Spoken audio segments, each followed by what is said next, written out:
ETF index mutual funds నేర్చుకుని stock మార్కెట్లో రాణించాలనుకుంటున్నారా? వెంటనే ఈ నెంబర్కి కాల్ చేయండి.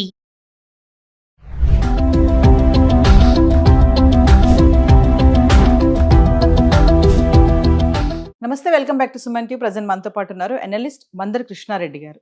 నమస్తే సార్. నమస్తే అమ్మా. సార్, పోస్ట్ ఆఫీస్ స్కీమ్స్ గురించి మనం మాట్లాడుకుంటున్నాం. అయితే ఈరోజు నాకు నెలవారీ ఆదాయం వచ్చాయి. ఇప్పుడు ఒక జాబ్ చేసి ఒక శాలరీ వస్తుంది, ఆ బిజినెస్ చేసిన ఒక సమ్ అమౌంట్ వస్తుంది. అలాగే పోస్ట్ ఆఫీస్లో కూడా కొన్ని పథకాల్లో నెలవారీ ఆదాయం వచ్చే పథకాలు ఏమైనా ఉన్నాయా? ఒకసారి మా వ్యూవర్స్. పోస్ట్ ఆఫీసు ఒక మంచి పథకాన్ని తీసుకొచ్చింది. ఈ పథకం ప్రకారంగా రిటైర్ అయిన వారు కానీ, గృహిణి కానీ, నిరుద్యోగులు కానీ నెలసరి కొంత ఆదాయం వాళ్ళకి, అంటే ఆల్రెడీ వస్తున్న ఆదాయానికి ఇంకొంచెం ఆదాయం తోడైతే సులభంగా ఎవరి దగ్గర చేబదులు చేయాల్సిన అవసరం లేకుండా, ఎవరి దగ్గర చేజాపాల్సిన అవసరం లేకుండా నెలంతా సాఫీగా పూర్తి చేసుకోవడానికి బడ్జెట్కి ఎంత తక్కువ పడుతుందో చూసుకొని దాని ప్రకారంగా కొంత అమౌంట్ను మనం డిపాజిట్ చేయగలిగితే పోస్ట్ ఆఫీస్లో నెలవారీగా మనకు వడ్డీ లభించే అవకాశం ఉంది. ఇది మామూలుగా వడ్డీ పథకం 7.4% ఎస్బీఐ అకౌంట్ మీద ఇస్తోంది. బ్యాంకులు అంత ఇవ్వవు, తక్కువ ఇస్తాయి. పోస్ట్ ఆఫీస్ ఎక్కువ ఇస్తుంది, మనకు తెలుసు. ఎందుకంటే పోస్ట్ ఆఫీస్ అనేది కేంద్ర ప్రభుత్వం చేత నడపబడేటువంటి సంస్థ, 100% గ్యారంటీ ఉండే సంస్థ. ఇంత ముందు కూడా మనం చాలాసార్లు ప్రస్తావించుకున్నప్పుడు ఇప్పుడు కూడా ప్రస్తావించుకోవాల్సిన అవసరం ఏంటంటే, బ్యాంకుల్లో మీరు ఎంత డబ్బు డిపాజిట్ చేసినా 5 లక్షలు మాత్రమే మీకు రిటర్న్ వస్తుంది. అంటే మీరు 5 లక్షల లోపల ఏదైనా డబ్బు దాంట్లో మీరు పెట్టుబడి పెట్టుకుంటే, రేపొద్దున మీరు దాచుకున్నట్టయితే ఏదైనా ఆ బ్యాంకు నష్టాల పాలైనా లేకపోతే కాలిపోయడం జరిగినా, అట్లాంటివి ఏమైనా జరిగినప్పుడు, ఏదైనా అనుకోని సంభవాలు జరిగినప్పుడు మీకు రిటర్న్ వచ్చేది, రిఫండ్ వచ్చేది ఎంత అంటే 5 లక్షలు మాత్రమే వస్తుంది. అంటే మీరు ₹1,00,00,000 దాచిపెట్టినా మీకు వచ్చేది 5 లక్షలే. ఒకవేళ 5 లక్షల లోపల దాచిపెడితే దానికి ఎంత అవుతుందో దాని ప్రకారంగా లెక్క కట్టిస్తారు. 3 లక్షలు దాచిపెట్టే 3 వస్తాయి మీకు.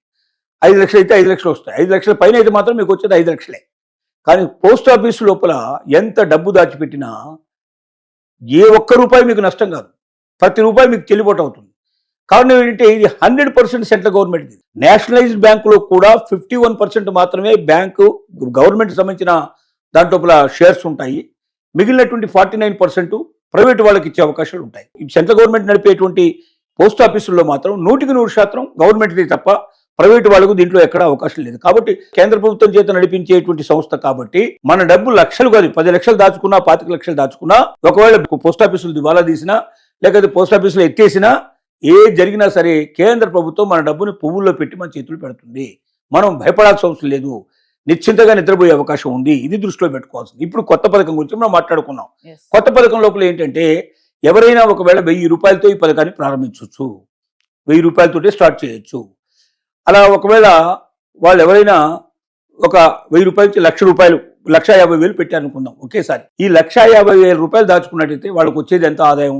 ప్రతి నెల సుమారుగా 925 రూపాయలు సుమారుగా వస్తుంది వాళ్ళకి. ₹1,50,000 పెడితే ఎవ్రీ మంత్ ₹925 వాళ్ళకి జీతం. అలా కాకుండా ₹3 లక్షలు దాచుకున్నట్టయితే ₹2,225 దాకా సుమారుగా వాళ్ళకి వచ్చే అవకాశాలు ఉన్నాయి. ఒకవేళ వాళ్ళు సింగిల్ పర్సన్ ఒక్కరు మాత్రమే అయితే 9 లక్షలు మాత్రమే పెట్టాలి. ఒకరికి మ్యాక్సిమం పెట్టగలిగే డబ్బు ఎంత దీంట్లో అంటే 9 lakhs మాత్రమే సింగిల్ అకౌంట్ కింద. అలాగే ఇద్దరు కలిసి అయితే 15 లక్షలు పెట్టచ్చు. సింగిల్ అకౌంట్ కింద మాత్రం 9 లక్షలు మాత్రమే దాచుకోవాలి. 9 లక్షలు దాచుకున్నట్టయితే సుమారుగా వాళ్ళకి ఎంత వస్తుంది? ₹5,250 నుంచి ₹5,500 మధ్యలో వచ్చే అవకాశాలు ఉన్నాయి. ఒకవేళ వీళ్ళు 15 లక్షలు ఇద్దరు కలిసి జాయింట్ గా దాచుకుంటే ₹9,250 నుంచి పెడితే ₹9,750 దాకా వీళ్ళకి వచ్చే అవకాశాలు ఉన్నాయి. అంటే సుమారుగా ₹10,000 అన్నమాట. అంటే ఇద్దరు కలిసి ₹15 లక్షలు దాచుకుంటే ప్రతి నెల వాళ్ళకి సుమారుగా ₹10,000 వస్తుంది. ఇంత వడ్డీ మనకు ఎక్కడ ప్రైవేట్ దగ్గరలో దొరకదు మనకు. అంటే ప్రైవేట్ వాళ్ళు అంటే ఎవరికైనా ఇస్తే రూపాయి వడ్డీ ఇస్తాం, ₹2 వడ్డీ ఇస్తామని ఆశ పెడతారు మనకు. కానీ రేపు పొద్దున వాడు మొత్తం మనకు డబ్బు ఇవ్వకుండా ఎగ్గొట్టినా మనం ఆశ్చర్యపడాల్సిన అవసరం లేదు. దానికి ఏ కోర్టుకు పోయి మనం ఎక్కడి నుంచి కూడా డబ్బు తెచ్చుకునే అవకాశం మనకు లేదు. కానీ ఇక్కడ ఏంటంటే 100% పక్కా మన డబ్బు ₹1 ఎక్కడికి వెళ్ళదు. ఎట్టి పరిస్థితుల్లో మనం నష్టపోము, ఎట్టి పరిస్థితుల్లో మనం మోసపోము. పోస్ట్ ఆఫీస్ దాకా వెళ్ళి కూడా మనం ఓపెన్ చేసుకోవచ్చు, లేకపోతే మనం ఆన్లైన్లో కూడా ఓపెన్ చేసుకునే అవకాశం ఉంది ఖాతాలు. ప్లస్ ఆన్లైన్లో మనం వడ్డీ మనం తీసుకునే అవకాశం ఉంది. మనం పోస్ట్ ఆఫీస్ దాకా వెళ్లాల్సిన అవసరం కూడా లేదు.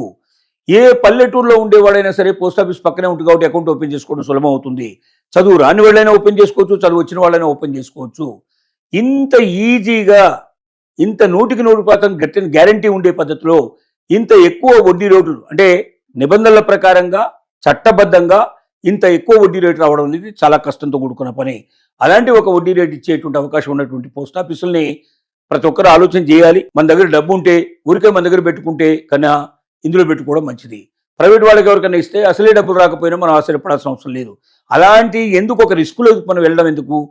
నిజాయితీగా హాయిగా నీతిగా మన డబ్బు మనకు చేతికి వచ్చేట్టుగా వడ్డీ కూడా నెలకు వచ్చేట్టుగా పెట్టుకుంటే వడ్డీ తక్కువ అయినప్పటికీ, అంటే తక్కువ అంటే నేను అనేది ప్రైవేట్ వాళ్ళతో పోలిస్తే తక్కువ అవుతుంది తప్ప మిగతా బ్యాంకులతో పోలిస్తే ఇక్కడ ఎక్కువే. కాబట్టి ఏ బ్యాంకులోనో పెట్టి రేపు పొద్దున 9 లక్షలు మన దగ్గర ఉందని పెట్టేశాం, సింగిల్గా ఎంట్రీ చేసుకుంటే డబుల్గా ఇద్దరు కలిపి 15 లక్షలు పెట్టారు. ఒకవేళ 15 లక్షలు ఉన్న బ్యాంక్ ఏదైనా దివాలా తీస్తే మీ చేతికి వచ్చేది ఎంత 5 లక్షలు వస్తుంది. కానీ ఇక్కడ అట్లా కాదు, 15 లక్షలకు 15 లక్షలు వస్తుంది. ప్రతి నెల వడ్డీ అక్కడికన్నా ఇక్కడ ఎక్కువ వస్తుంది. కాబట్టి దేనికోసం మనం బ్యాంకులో పెట్టాలి? పోస్ట్ ఆఫీసులు మన దగ్గరగా ఉంటాయి. ఊళ్ళలో ఉండే వాళ్ళకి బ్యాంకులు అనుభవంగా ఉండవు. ఊళ్ళో పల్లెటూరులో ఉండేవాడు ఏ మండలం ఎట్టుకోకపోవాలి, ఎక్కడికో డిస్ట్రిక్ట్ ఎట్టుకోకపోయి ఎక్కడో ఓపెన్ చేయాలి. వాడు బ్యాంకులు దగ్గరగా ఉండవు. కానీ పోస్ట్ ఆఫీస్ మాత్రం దగ్గరగా ఉంటుంది. ప్రతి 2-3 ఊళ్ళకి కంపల్సరీగా పోస్ట్ ఆఫీస్ ఉంటుంది. కొంచెం పెద్దది, ఒక 1000 జనాభా 4000 జనాభా ఉండే జనాభా ఎక్కడైనా సరే పోస్ట్ ఆఫీస్ ఉంటుంది. కాబట్టి మనకు అతి దగ్గరలో ఉండే పోస్ట్ ఆఫీస్లో ఓపెన్ చేసుకుని మనం ప్రతి నెల తప్పనిసరిగా దీంట్లో వచ్చి వడ్డీ క్రమం తప్పకుండా తీసుకొని డిజిటల్గా ఆన్లైన్లో కూడా మనం పేమెంట్ సంపాదించుకోగలిగి మనం పోస్ట్ ఆఫీస్కి వెళ్లాల్సిన అవసరం లేకుండానే మనం ఆ డబ్బును ఎక్కడికంటే అక్కడ చెల్లింపులు చేసుకోవడానికి అవకాశం ఉండే ఇంత మంచి అవకాశం ఉండే ఈ పథకాన్ని ఖచ్చితంగా ప్రతి ఒక్కరూ పాటించినట్టయితే ఒక రకంగా మీకు లాభం కలగడమే కాదు, ప్రభుత్వానికి కూడా లాభం కలుగుతుంది. అంటే ప్రభుత్వం అంటే మళ్ళీ ప్రజలందరికీ లాభం కలిగే అవకాశం ఉంది. ఎందుకంటే మీరు పెట్టే డబ్బు ఏదైతే ఉందో డిపాజిట్ చేస్తున్నారో 5 ఏళ్ళ కానీ మీరు డిపాజిట్ చేసినారు, 5 ఇయర్స్ మొత్తం టర్మ్, 5 ఏళ్ల లోపల మీరు తీయకుండా వడ్డీకి పెడితేనే ఇది వస్తుంది. 5 ఏళ్ల తర్వాత మీ డబ్బు మళ్ళీ మీ చేతికి ఇచ్చేస్తారు. మీరు ఎంతైతే పెట్టుబడి పెట్టారో అంత 5 ఏళ్ల తర్వాత మీకు వస్తుంది. 5 ఏళ్ల లోపల మీరు దీన్ని డిస్టర్బ్ చేస్తే మాత్రం కొంత వడ్డీ మీరు నష్టపోవాల్సిన పరిస్థితి ఏర్పడుతుంది. అది దాన్ని బట్టి ఎప్పుడు మీరు విత్డ్రా చేస్తారనే దాన్ని బట్టి ఆధారపడండి. 5 ఏళ్ల దాకా విత్డ్రా చేయకపోతే మీకు మొదలుపెట్టిన రోజు నుంచి 5 ఏళ్ల దాకా ప్రతి నెల క్రమం తప్పకుండా మీకు వడ్డీ వస్తుంది. 5 ఏళ్ల తర్వాత మీ డబ్బు మీకు వాపసు వస్తుంది. 100% దీనికి గ్యారంటీ ఉండేటువంటి పుచ్చికత్తుగా కేంద్ర ప్రభుత్వం ఉంటుంది. కాబట్టి ఇది అన్నిటికన్నా సేఫ్ అయినటువంటి మంచి వడ్డీ పథకం. Thank you.